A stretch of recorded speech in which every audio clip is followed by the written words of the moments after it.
Welcome back to another episode of Picking Up the Pixels RPG Love. I'm your host, Boston. Joining me as always is Musim. Hello. We're episode 100. We've been doing this for over 8 years, which sort of blew our minds here when we were pre-show here, because we were talking about how long it's been, and we both thought, yeah, it's probably been like 3 years. And then I remember my kid is 3, so it's been a lot longer than that. Unfortunately, Mina is not with us. She's recovering, and our best thoughts go with her for a speedy recovery. We're going to do something a little bit different here at the beginning, because we don't have much to go on here this episode, and we're recording late at night, so it might be a little punchy. We're going to talk about RPG releases for the month of November 2019. Romancing Saga 3 Remastered comes out on... wait for them all. PC, Switch, PS4, PS Vita, Xbox One, iOS, and Android on the 11th. I have never played this one, so I'm excited to check it out on apparently every device I own. What was the original platform for this? Do you remember? Super NES. Okay. Yeah, this was one of those ones that never... like, this and Seiken Densetsu 3 were like the two big Square Enix white whales that never came out over here. Were the first two sagas, were they Game Boy games?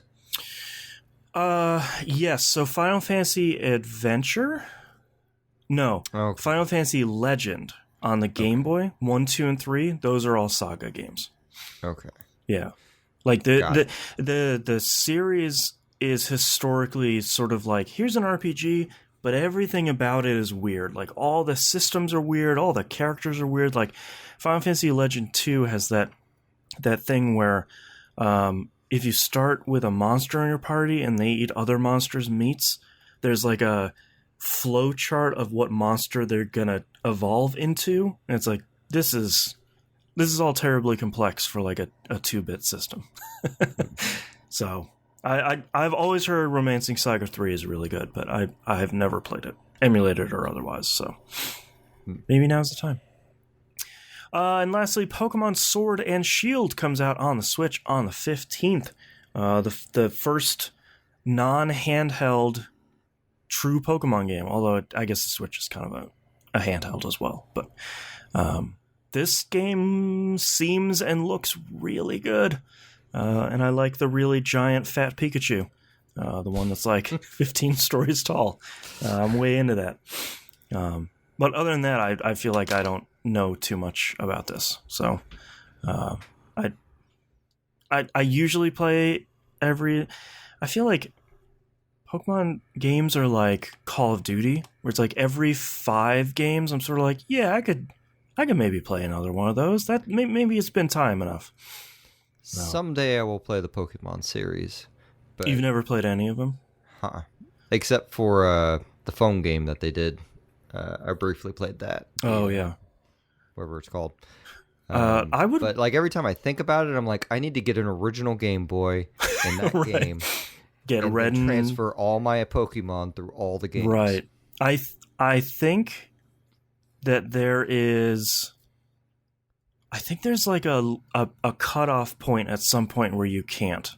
Or like you have to start with the Game Boy Advance remakes and like start from there. There's something, someone will know more. Angel Eye in chat asks, so Boston, Sword or Shield, which are you getting?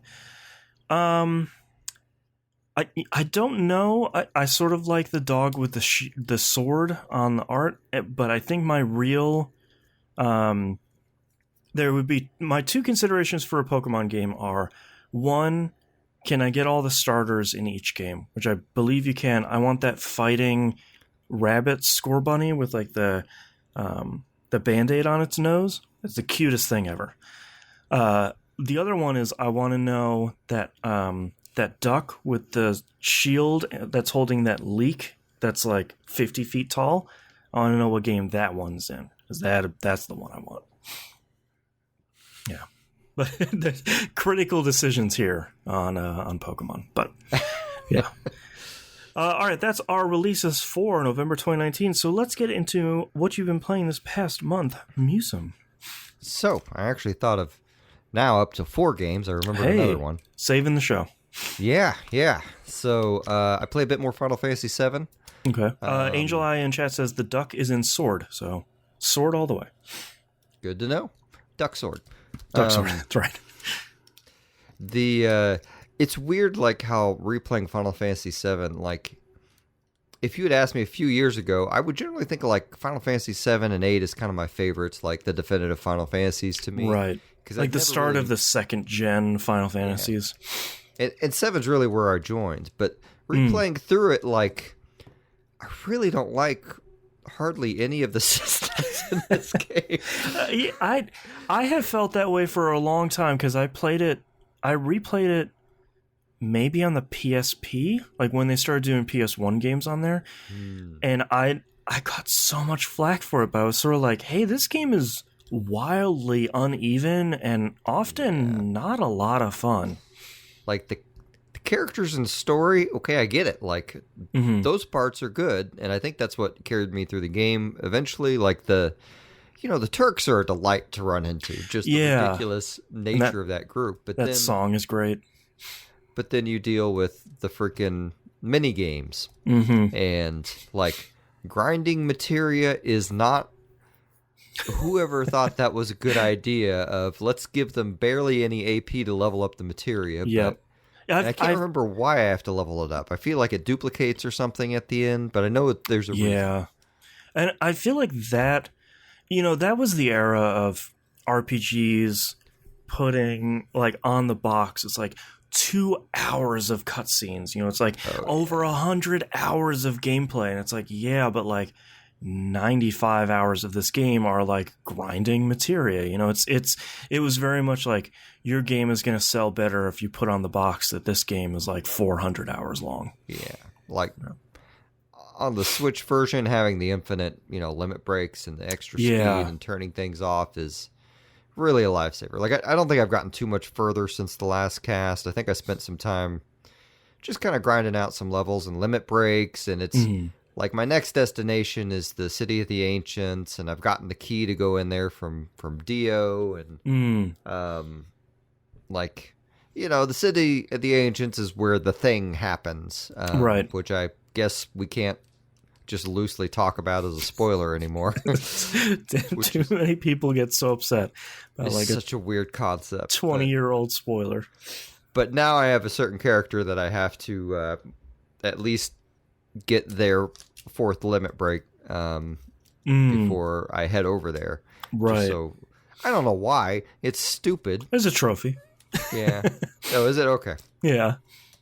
But anyway, that's kind of where I'm at on it, and I'm also like I feel like I can get to most of the map with the vehicles I have now, even though I don't have the high wind yet. So I feel like I should be able to find isn't this one of the games with a Cactar Island in it, and don't you get the Cactar materia from it or something? I feel like that's like all Final Fantasy games ever since they showed up in like 3 or 4. I feel like there's always a Cactar Island. Yeah, I either need to Google it or go to one of my, and no lie, 3 strategy guides I own for 7. And figure out what they call Cactars back then. It is like... so back in the day, I played it on PC, and for some reason I bought the PC strategy guide. Right. No idea if there was an actual difference. It was probably revised, maybe. Yeah. And then, like, at some point, evidently, I bought the normal strategy guide, and I'm pretty sure I have a third book, and I don't know what the heck. 20th anniversary hardcover strategy guide. I don't even think it's that. I think it's from the same era somehow.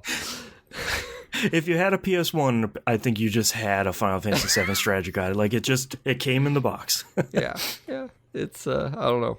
Yeah. Weird thing. So, anyway. Also, I turned on Grim Dawn again. That's a nice game just to pop in every once in a while, too. In Grim Dawn, my 2 classes are Necromancer and Occultist, and I'm using it just as a summon class. So I have something like 6 skeletons I can summon, and I have some weird monster thing I can summon. And now from the Occultist class, I can summon a crow or raven, I'm not sure which, and a hellhound. Wow. So that's pretty neat. You got like 12 things following you around. Exactly. It's wonderful. That's cool. It's how it should be. Yeah. It makes me want to play Diablo 2 as a necromancer again. But I don't know. That's still kind of a nice game. I wish I could have it on Switch. Like, it seems like the perfect lay on the couch, play a handheld game. Yeah, like half paying attention to it. Exactly. Yeah. Honestly, that's made me kind of consider, should I get Diablo 3 for Switch? And then it's also like, if they're revamping Diablo 2, like, what are the chances that they'd put that on a console? Right. Like, should I just play that on Switch if it comes out? Yeah.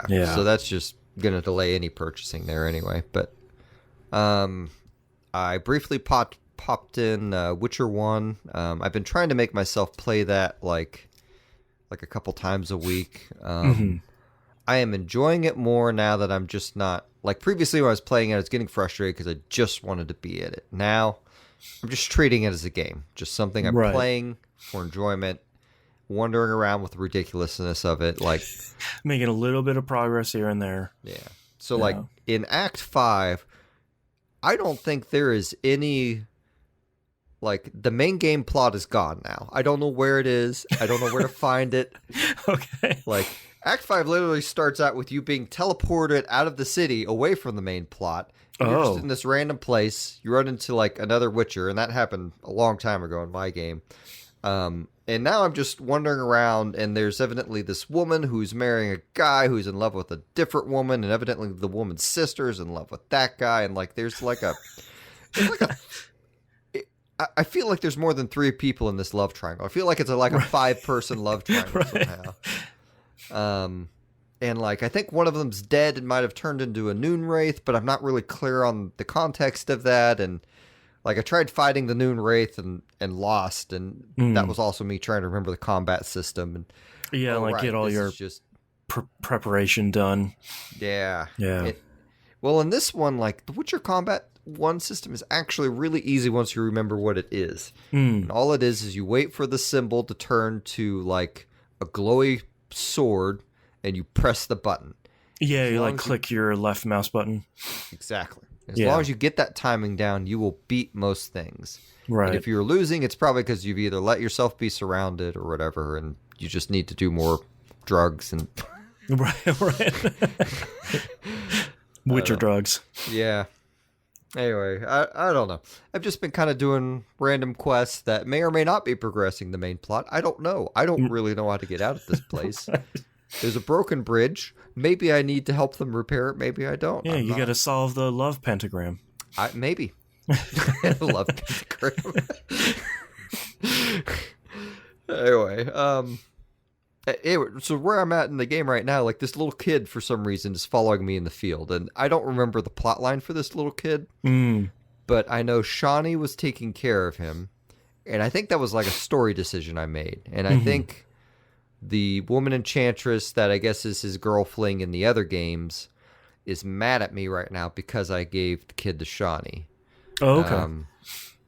But the kid got teleported away from Shawnee to this village, but separately from me. So much teleporting going on. There is. It's very strange. Yeah. And the kid has like weird dreams and says creepy stuff every once in a while, and now he's just decided to follow me around this field. Like, I loaded up the game and he was following me around. I'm like, okay, this obviously glitched. This isn't supposed to happen. And I reloaded it, talked to him again. Oh, he says he's going to follow me around. So great. I don't know what this is. So I don't know. I don't know if I will follow through on my word to beat Witcher in Tales of Vesperia. I'm fairly certain I will not play Tales of Vesperia again this year. Right. Witcher, I'm just going to try and make myself play it a couple times a month and maybe move forward in the franchise. Yeah, make a little progress. Yeah. But and last but certainly not least, and possibly one of the best games I've played in a long time, I've been playing The Outer Worlds. Yeah, me too. I was actually just putting a little bit of time here before we started the show. I was doing some stuff on Roseway. That's the farthest I've gotten. I don't know where you're at. I completed Roseway. Okay. I just landed on, I think it's Monarch. Okay, I've heard that name. Yeah. Yeah. So, I like, to me, and I don't know. I've been debating like all before this podcast. Like, how much do I want to talk about the critical reception? Like, I got on Twitter and was pretty adamant about like how the critical descriptions of the game were wrong, and I think I've toned down a little bit on that. But it's a lot of like, when you play like an original game, most of the time it's a lot of elements from other games mashed together. Like, right. You think of Void Bastards, and like first-person shooters have been done before, roguelikes have been done before, like right. games with a comic style have been done before, but they mashed them all together. So to me, like Obsidian took kind of, let's take our crazy dialogue branching stuff that we use in so many things. Let's put it in a first-person game that could be compared to a Fallout or a Deus Ex or something like that, and then like put you in a spaceship that is kind of a like, that's basically the inside of the Firefly from the TV show Firefly. Like, right, yeah. That break room is almost verbatim the break room. That shuttle bay is almost, or shuttle bay, the cargo bay is basically the same thing. Right. Paravati, like, I see the world where they said, let's make Kaylee, but, oh crap, this is too much like Kaylee. Let's see, Kaylee likes people, so let's make her a little shy of people. Right.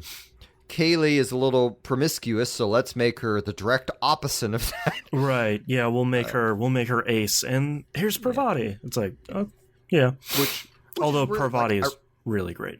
I enjoy that character immensely. Like, this is not to disparage her at all. Like, yeah, it's just, and I think she is still very much her own thing. This is just me thinking, how did they come up with this? But to me, like, this is a really...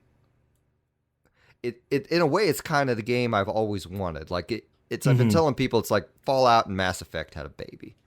Yeah, and I think I've been pushing back a lot as well on the Fallout descriptions, because I feel like if it feels like any Fallout game, it feels like Fallout 1 and 2, as opposed to 3 and 4 in New Vegas, because I think when people hear Fallout nowadays, they think it's going to be this huge, boring, bland open world, and it's not. It's more like how Mass Effect did their planets pre-Andromeda, where it's like, you're going to go to the planet, you have this, map screen to go on, you've got a bunch of objectives on it, but not too many, and then you're finished with it, and then you go to another planet. Like that, it's this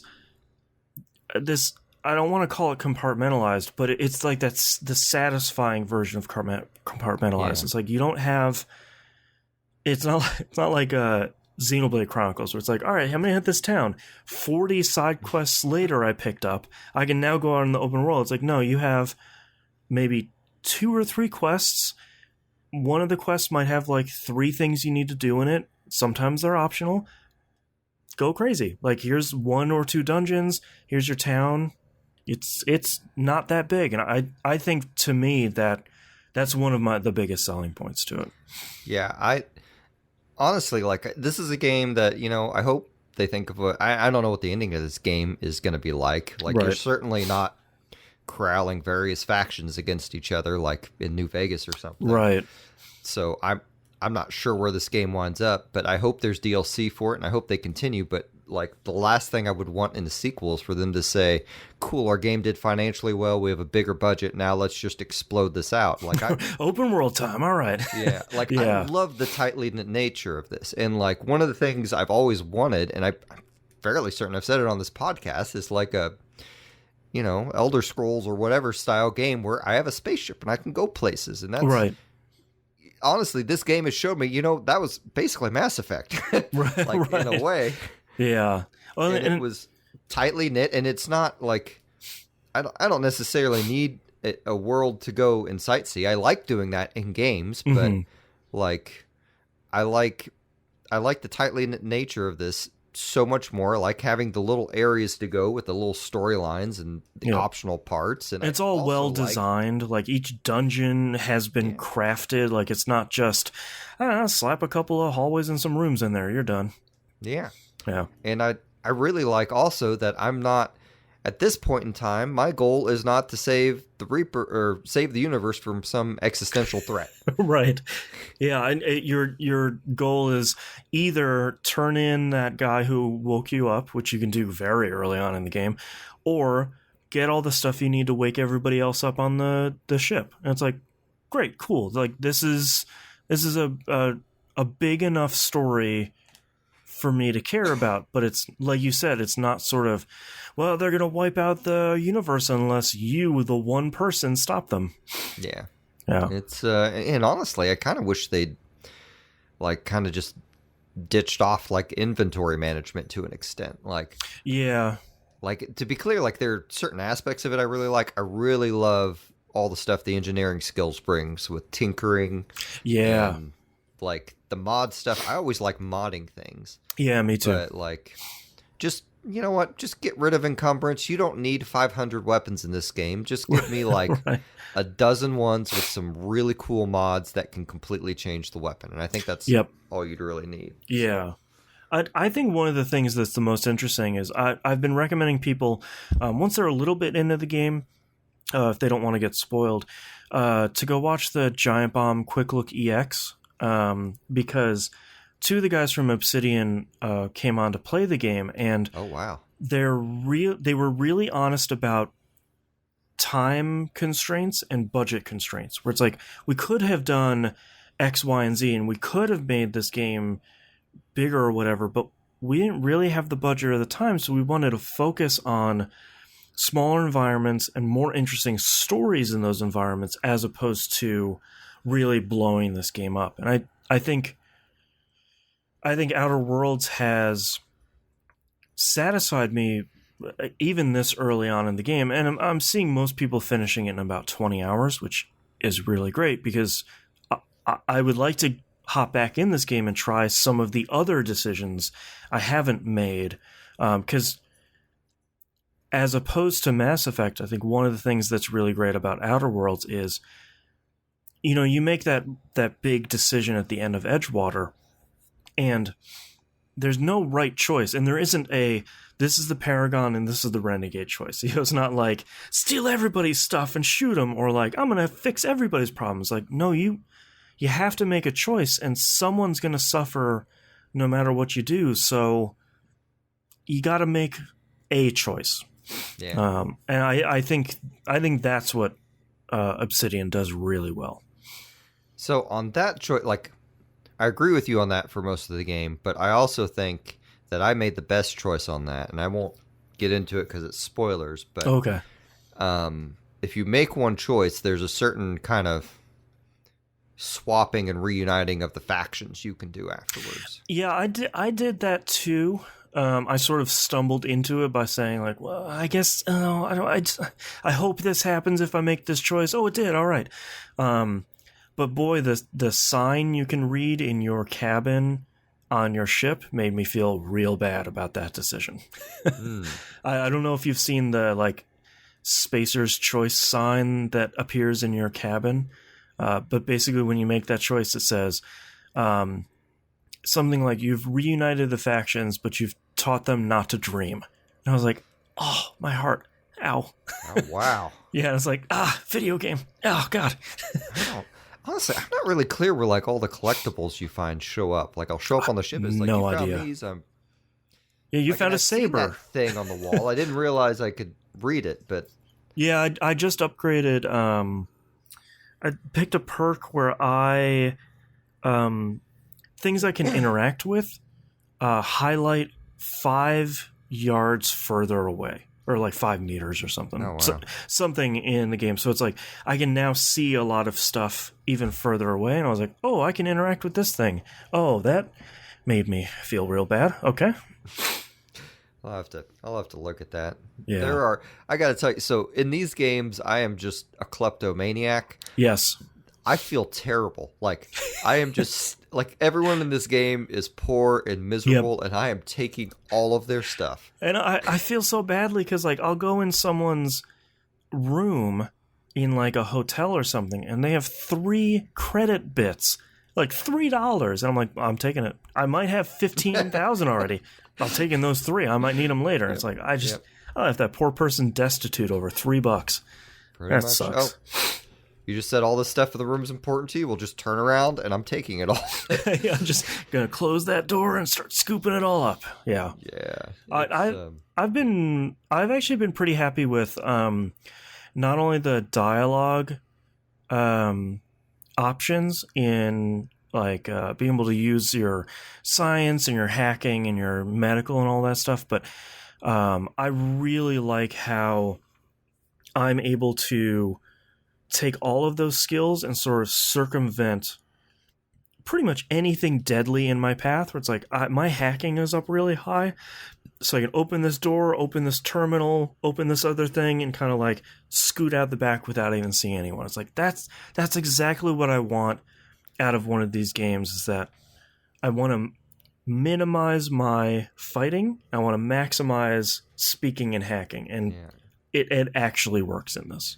And there's so few games that do it. Like, I had a friend comment like, yeah, everyone I know is just taking the dialogue stuff. I'm like, well, that's because that is almost never offered in any of these games. Like, that would not be offered in Fallout 3 New Vegas. Right. I mean, New Vegas had it in stints, but at the end of the day, you still have to cross the wasteland, right? Yeah, like at some point you're still going to have to fight people, but in Outer Worlds, like there are so many, and thankfully the game will say, when you are going to attack someone, it'll say attack and then a line of dialogue, which is greatly appreciated, instead of like, I'm going to ask you a question. And it's like, wait, no, that wasn't what I wanted. And it is really nice that I can talk my way out of stuff. I can medically help people. I can scientifically help people. And I think that makes that stuff really worthwhile.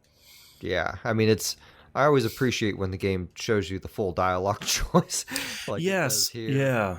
Instead of, oh, you clicked that, and no, that was just a summary. You misinterpreted that summary, and now your character is just starting to shoot this other person's children or something.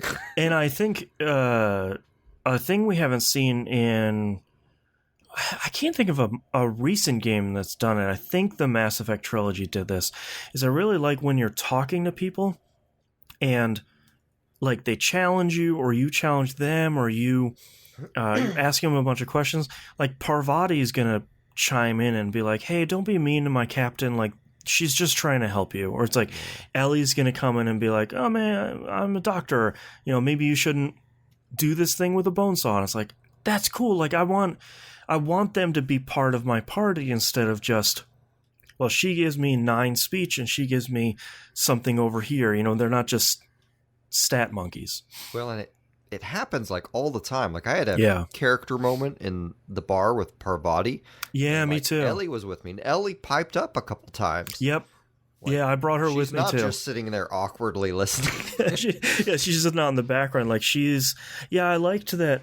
Number one, I really loved the Parvati, I don't know, like a companion quest, I guess you'd call them. Yeah. But I really loved that whole thing, and I was also blown away with Ellie sort of being like, "Hey, like maybe you should talk to this other person if you really like him." It's like, yeah, listen to Ellie and me, your captain. But like, this is great. Yeah. That's So they actually talk a bit too. It's a bit spoilery, but Kat Bailey's podcast, Axe of the Blood God. Yeah, they did the same interviewing. I'm betting with the same 2 people, and it's a little spoilery on that quest in particular, but they talk about that and where that came from and kind of relation there. Or at least I think it was. Shoot, was it that quest, or was that? Gosh, those guys are doing like a press tour. Like, I haven't seen the Giant Bomb one, but I think I've seen at least 2 things where they kind of discuss that stuff. So yeah, and Giant Bomb, they just like play through the first hour of the game. And they pick it apart and they talk about the whole thing, which is great. Oh, that sounds amazing. Yeah. That's gosh, so on release, like I had an interesting experience in that I preloaded it on both my PC and my Xbox. I did too, yeah. Because it's on Game Pass for both. Yeah. Yeah. And, it was available on PC first, and I played it a bit on there. And the reality of me playing games on my PC is it ran that game fine. Yep, me too. It doesn't always run new games fine because it's 6 years old, and that's ancient in PC years. But Right. the reality is my eyes are old, and I cannot see the screen as well as I used to be able to. And the text is so small. Yeah. So God. having it on, like playing it on Xbox on a TV has been kind of my bread and butter, just because it is large, is 4 times as large as my PC monitor. It just been highly appreciated. Like, and I don't right now. I won't get into it, but I would not be able to afford this game, right? If it were not for Game Pass. So. Yeah, I mean, me too. Like, I was explaining to my wife, like, she asked me how I was liking the new game. It's like, well, I like it. I started on PC, and it has really good Xbox One controller support. Unfortunately, no PS4 controller support, which is weird. I told her, like, I can't get comfortable when I'm playing a game up here. Like, my whole setup is built around recording these shows, and it's very much not me having a comfortable chair and being able to relax and like everything like that. It's built to keep me awake while I'm recording stuff. So I told her, I was like, well, I just installed it on, unfortunately, my very ailing launch Xbox One.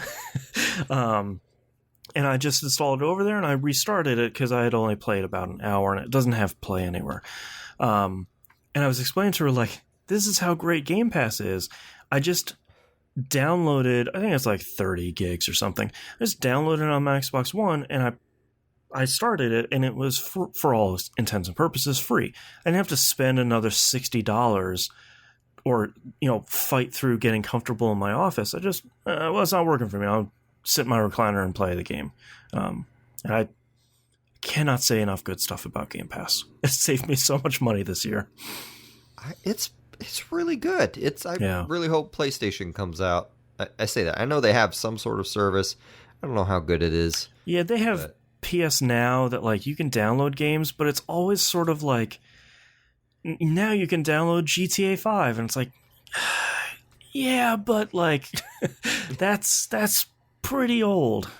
Yeah, like, I guess if they get that service to a point where you can preload and play like the Sony first party games on first day release, like if I can play Last of Us 2 that way, like, and they give it to me for $5 or $10 a month, then I think that's something I could buy it on. Oh yeah. I think 2019 has been a slippery slope for subscription services, but I think when you look at something like Game Pass, it's like $5 a month for 2 platforms for over 100 games on both of them. And oftentimes there's a lot of crossover, but it's like, well, here's 50 games you can only play on PC because they're not out on console. Here's 100 games over here on your Xbox One that you can't play on PC. It's like, well, crap, that's a good deal. Yeah, I don't. This episode brought to you by Game Pass. So, like, my wife occasionally is like, man, I feel like playing something, and like, she always wants me to just make up a game that she'll like to play. Right. Like, lately, I've just been like looking Game Pass, and like the other day, she's like, oh, here's this Adventure Time game. I'm going to download this and play it, and she played that. It's free. She basically played that until she accidentally beat it. She meant to do more stuff in the game. Oh, well, and I wish that the Xbox One version had there's a feature in the Xbox app on PC where it's just a randomized button. It's like, I'm just gonna pick a game out of the hat, and here it goes. Do you want to play this one? And I wish the Xbox had an option like that, where it's like, here's a random game. That's man, I'd almost say Netflix needs that, but there's too much variety in video content, I think, for that. Yeah. But, I don't know that I have a ton more to add about The Outer Worlds. Really good. I think if you listen to the show, you probably like RPGs. Outer Worlds, even this early in, even after like an hour or two, it's one of the best RPGs I've played in a while. Yeah, and it's not like when I started playing it, like, I liked it. Mm-hmm. And at the beginning, I didn't necessarily have doubts that I wouldn't like it as much as everyone else, but I did have like, well, maybe this isn't as whatever as I think it will be. Yeah. But like the more I progressed through that first area and got closer, then got to my ship and met the AI on the ship, and you see the decision coming that you have to make from a mile away, and it's like, I don't want to do this. I'll do more side quests. I don't want to do the decision yet. Yeah. It's like, oh no, I learned more information by doing all the side quests. Ah, crap.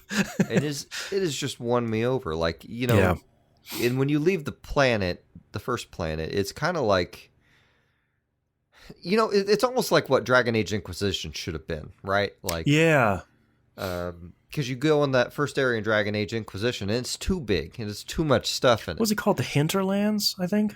Yeah, that's it. The Hinterlands. So the big meme was like, just leave the Hinterlands. There's so much more game. Yeah. Like, just get out of there. And this one kind of does the perfect thing. And you're in the Hinterlands, you do 5 or 6 quests or something like that, and then you leave. And yeah, the game says you're done here. Like, you gotta go. Of like Dragon, whatever that game's called. Dragon Age. With my brain? It's getting Dragon late. Age. Thank you. Instead of like a Dragon Age thing where you're just on one continent and going to different regions, you get in a spaceship. You go up to a space station effectively.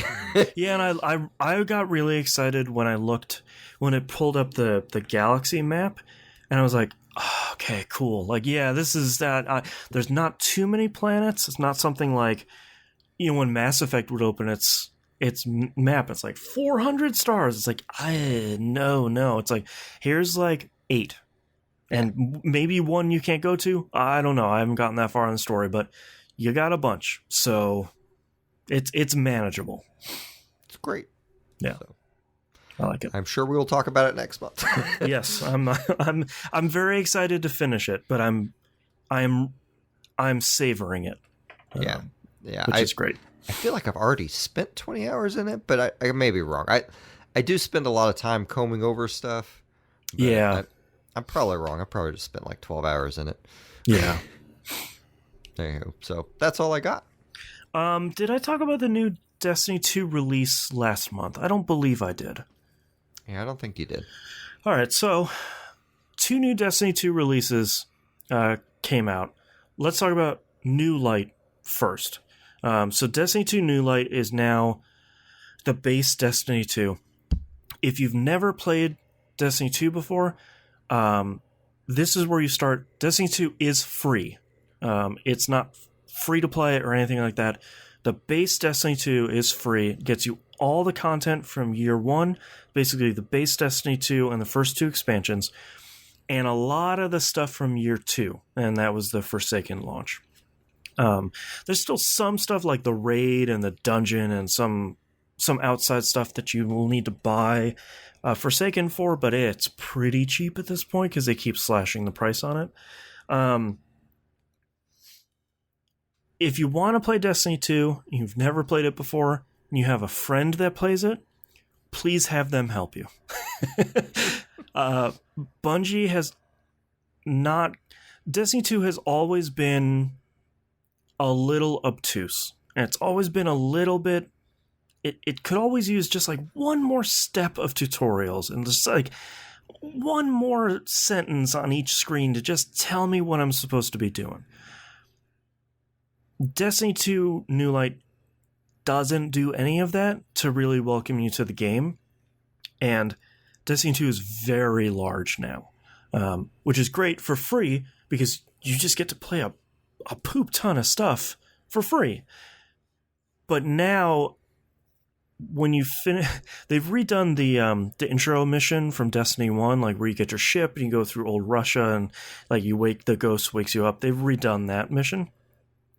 So you go through and you finish that, and then at the end of that, they dump you in the tower and they tell you good luck.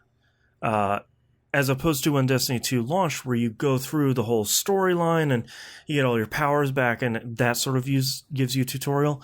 They don't do that anymore. So if you have a friend, get your friend to help you through getting the foundational groundwork of Destiny 2. If you don't have a friend to do that, you can find me at Janston on every platform. And I own it on all 3 platforms, and I will help you. So go try Destiny 2 if you've always been curious about it. It is free. and you can just go download it and play it.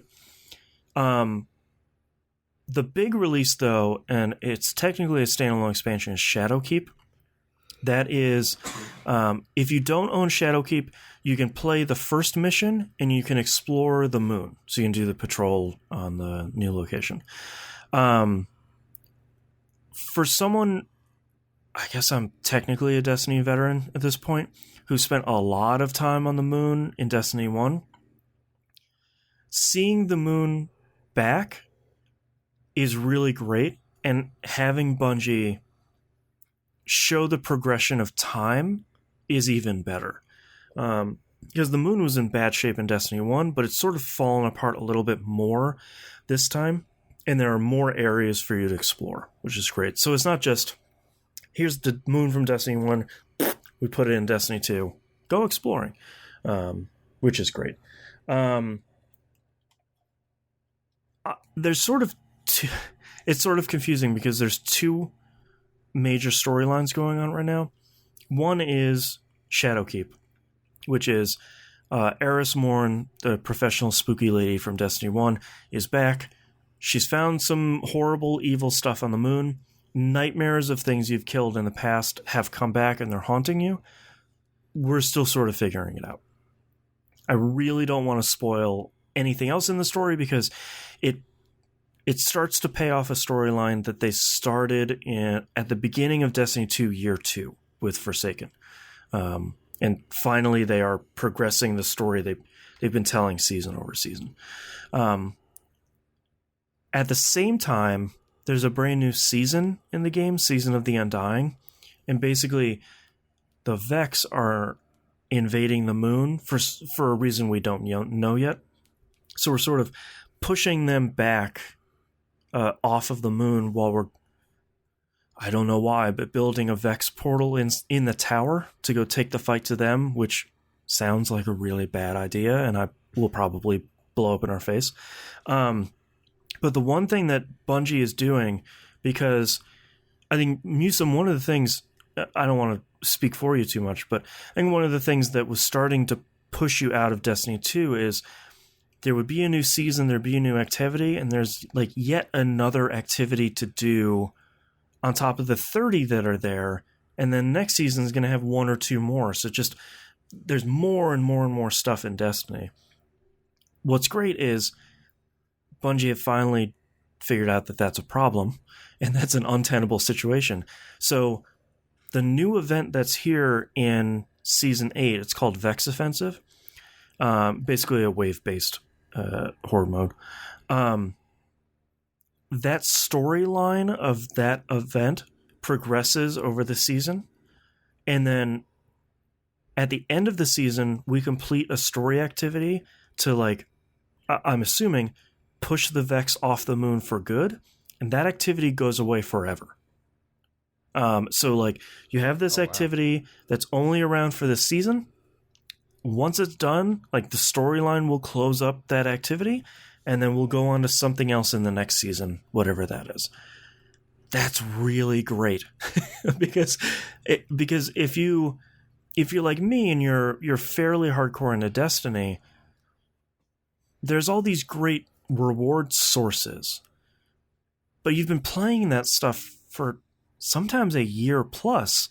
It's like, I don't want to play that stuff anymore because I'm so sick of it. I want to go play this new stuff, and thankfully they have figured out a way to do that. And they're saying that there's a bunch of exclusive loot in it. They're saying that the activity will go away, but the loot will just move to a different source, which is great because you sort of get the best of both worlds.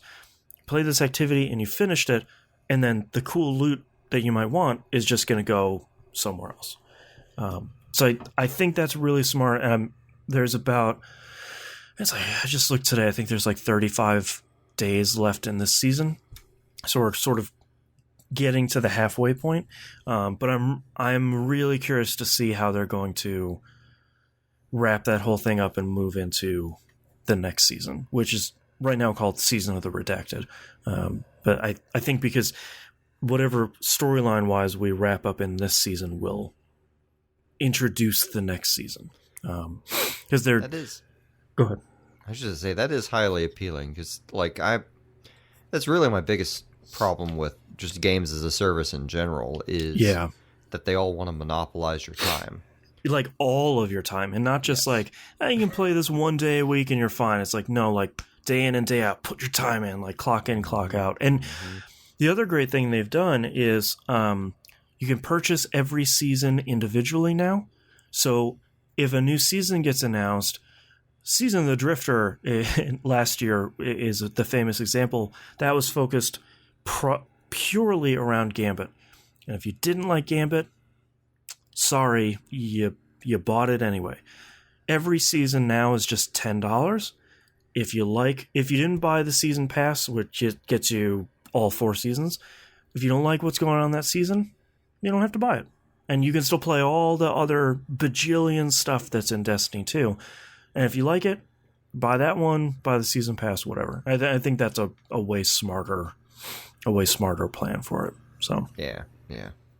Destiny 2 seems to be in a pretty good state right now. There's a ton more people. And estimates say there's 1.5 million more players in Destiny 2 across all platforms right now.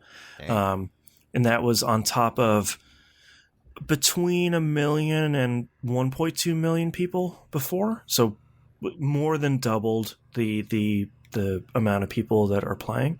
And it's just a really great game to shoot a bunch of aliens in the face. Like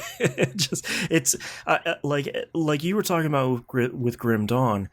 Destiny 2 is very much that for me, where it's like I know how to play, I know what I need to do. I have my objectives I'm working on right now. They're triumphs for me in Destiny 2, where it's like I need to do this activity a bunch over the next month, so I'll sort of chew away at it over the next couple of weeks, and then just kind of relax and turn my brain off a little bit when I'm not doing. For anyone that wants to raid with me, I have my brain on when I'm raiding. Don't worry. I have not done the new raid yet, unfortunately. My normal raiding party, we've all been too busy, so we haven't gotten together yet. So I feel like Destiny 2's it's like I feel like it's a game I'm gonna go back to like once every few years, like as long as they're running it and updating it. I'm sure they'll do. That game's just going to wind up huge, And I think it's, like you were saying on the tutorial stuff, I think that's a problem that all those online games have. Like, Warframe famously. With that. Yep. And Warframe I might be completely done with, like, because I updated that like a month or two ago thinking, I'm going to get in and play. And I waited for it to update, and then I just stared at the launcher. The weight of the world on you is like, can I get back into it? Yeah. And then I just closed it out. Like and part of that is just like some of my extracurricular activities of the last half year demanded more time. Right. And I'm getting to a point with those to where it's not taking as much time as it used to, but that's just going to wax and wane, and I'll hopefully eventually talk about those someday, but not today. Well, Destiny 2, I can see myself, especially with the free-to-play nature of it now, like just, who's to say, like, in January I won't have a lull and be like, you know what, this feels like a good time to go back to that. You'll shoot me a party invite. Feels good. I have an old character. Right. Well, and the great part too now with how they're working on how they're making Destiny 2 is when Shadowkeep and New Light came out, everyone is level 50 and everyone is light level 750, and every base activity in the game only requires light level 750. So that's day awesome. One, moment one, you can hop in with your friends and you can just get playing. Like there's no leveling anymore. Like you're level 50 and all of your experience, all of your XP and all your experience gains all go to the battle pass. So you're just unlocking cosmetic stuff and exotics and stuff like that.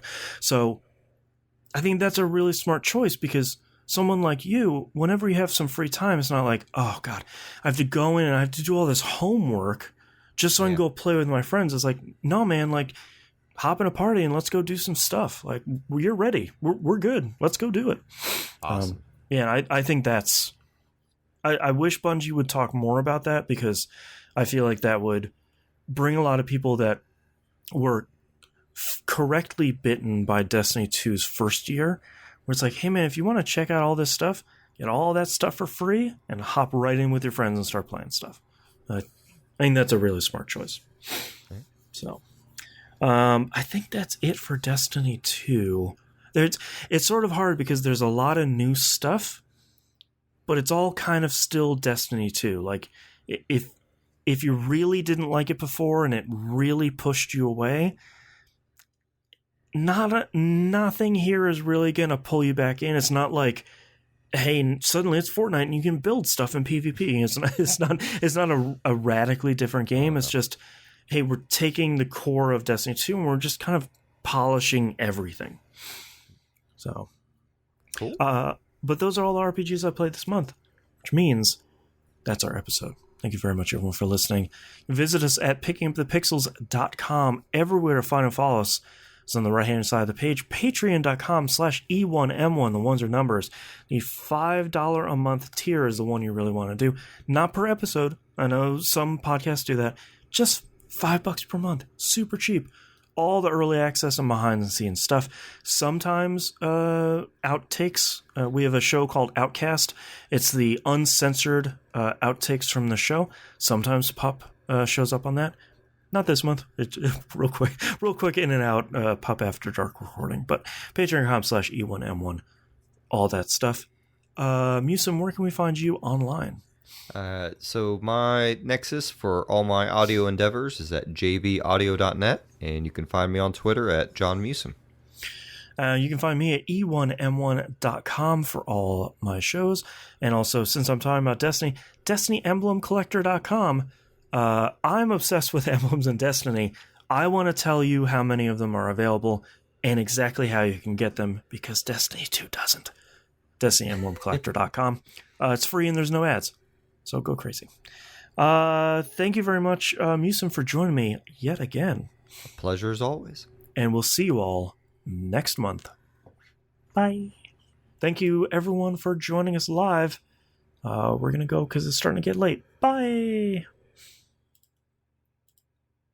All right. And we can stop recording.